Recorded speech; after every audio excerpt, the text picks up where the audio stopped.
was the where was your advantage in the 10 pool? That's really all I wanted to express. If you scouted, you would have known there was no 6 pool. Or at least you would have known, I need to throw down my spawning pool right now and I need to be really safe. But the 10 pool really is a kind of a middle of the road build that just doesn't really work unless you're just trying to be safe. And if that was your objective, 10 pool all day, I don't care. Now, I'm going to give you another strange concept. Think of this hatchery as out of place. And I want to say this because I know right now somebody on the other end of the computer is having an aneurysm going, why? And the answer is Sim City. Every other race does it, but not that many Zergs do. Now, what a Sim City is, if you don't know for some reason, a Sim City is using your buildings as a method of defense. By saying that, and that your hatchery is out of place at this present moment, it would be better served either back here helping to defend this hatchery by blocking off an angle it can be attacked, or right here. Now it seems rather odd, doesn't it, to put a hatchery at your ramp, where banelings and everything else can just come up and shoot it all day, and it's just right there sitting there. I'm a happy hatchery, short and stout. Here is my whatever you want to call it, and blah blah blah. I can't even remember the rest of the nursery rhyme. But by sitting it right here, it's giving you a minor defensive advantage because units have to run around here, well here, I can't draw, through here, over through here, and then at your mineral line rather than just going whoop. There we go. Just straight shot through there. Like one baneling, these things are gone, 2 more, and now you lost the game. Bravo. Golf clap for you. Here is another concept I want to throw at you. And it's going to sound a little strange, but I'm very passionate about my Zerg vs. Zerg because there's so many little things that actually decide who wins and who loses.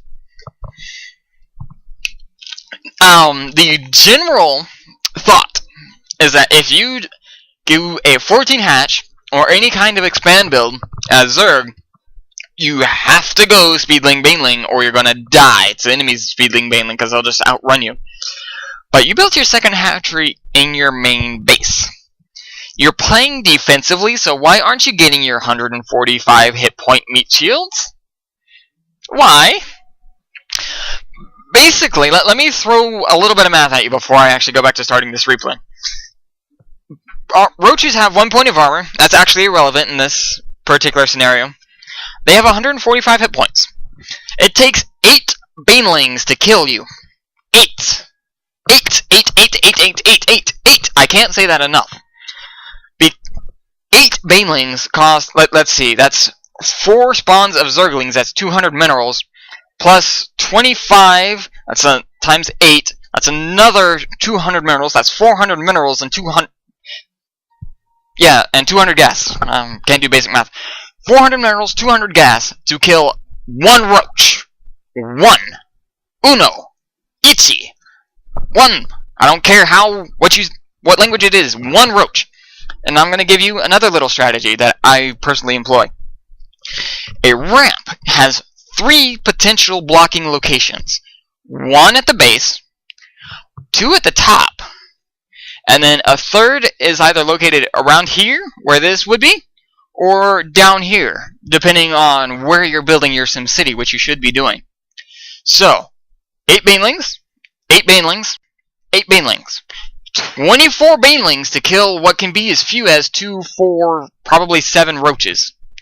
So, 2 here, 2 here, you have a sealed ramp that needs 16 banelings to break. I want to open up a calculator and do the math again, just to be sure I'm right, but it's an ungodly advantage towards you, resources and unit-wise, to bust you. It's if you're going to play defense, anything 1 base where you have 1 ramp, go roach. You can't miss. And you say later in this game, roaches get outdone by mass speedling. You're wrong. You are wrong, you are wrong, you are wrong. Roaches out in the open get beat by mass speedling. Roaches in enclosed position, say a ramp, don't. They have superior armor, superior HP, superior damage. They should not die to speedlings, at least not in the numbers we're talking about.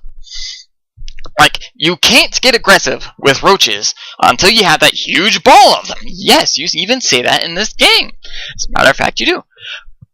So what do? You sit back in your base, you laugh at your opponent that sends 8 banelings at a time to break your wall, and fails.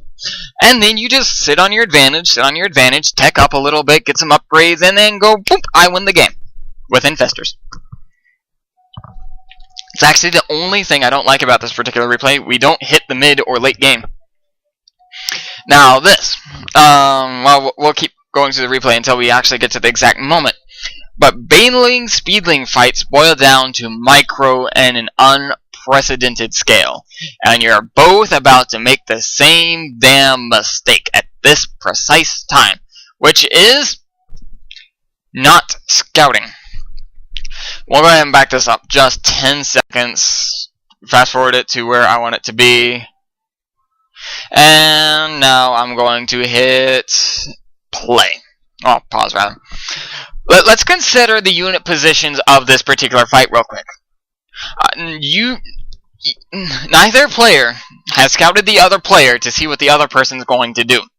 Well, actually, I take that back. Blue scouted you a few times and just saw him mass Zergling, so he also responds mass baneling. Sorry, not mass baneling, but he was doing that ahead of time anyways. He was being preemptive, and so were you. So you both went the same strategy, so it comes down to who's better. Which comes down to who's scouting, whose micro is better, whose production is better, whose resource management is better. You have to be the better player to win. And in this case, you're both going to be about as stupid as you can be. Because neither player is actually being proactive with their army. Yes, Blue's on your doorstep. Yes, Blue's going to attack you right now. But Blue's going to take tremendous losses. You're going to take tremendous losses because you didn't scout. Your army positions are thus completely incorrect. Like, by incorrect, I mean this. There's nothing wrong with being at your doorstep, but being this at your doorstep is... It makes me sad. So, that is a better thing. We'll go ahead and I need to do this in quasi-slow motion here. Play...